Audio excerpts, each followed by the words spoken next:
we're getting to a potential 75% of the people living in cities by 2050. They're playing up to 75% of the emissions and the greenhouse impact on the environment. I think that and we're quite convinced that we're actually playing a pretty large role in tackling environmental problems and tackling environmental solutions through alternative paths. What we've seen around here in the last sort of week is that there is a lot of that, but not yet enough in the actual negotiations, because obviously cities are in a fairly complex position of being located within states but bridging a lot beyond states. So there's a lot of networking, a lot of real everyday action by mayors and city leaders, which is quite crucial actually. So you see that, we've certainly seen it here. We've had the mayor of Nantes, for instance, coming here with some great initiatives, talking about the enthusiasm of the people of Nantes, to get involved in those initiatives. Yeah. Others presumably are just simply not represented here, do absolutely nothing in relation to climate change. Yeah. I mean, what are good measures that cities can take? What kind of measures are cities taking as cities, as autonomous cities, to reduce their emissions? Well, the first thing is that they actually are taking, and they have been taking measures, which is what's always striking. That this is not new. This is not news. This is not an impromptu momentum that it's developing now. They have been doing this sort of things, and actors like the World Bank, the OECD, the UN have been recognizing that progressively.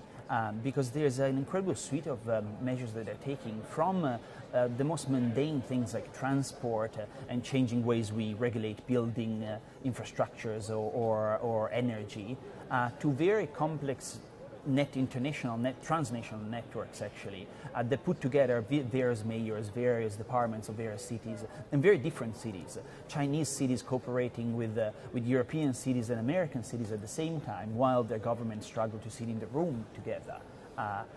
We see a lot of proactivity, and we see that they do that despite the process, despite what the outcome of Doha or Durban or Copenhagen was. Cities were incredibly effective at certain things in Copenhagen, while the whole process was crumbling into pieces.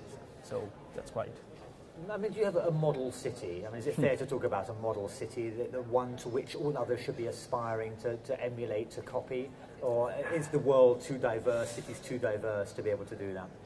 Then it's not too diverse, but I think that's always been the risk with sort of that kind of thinking of who's the best at this. And there's a lot of that, because obviously lots of this discussion is market-based and competition-based.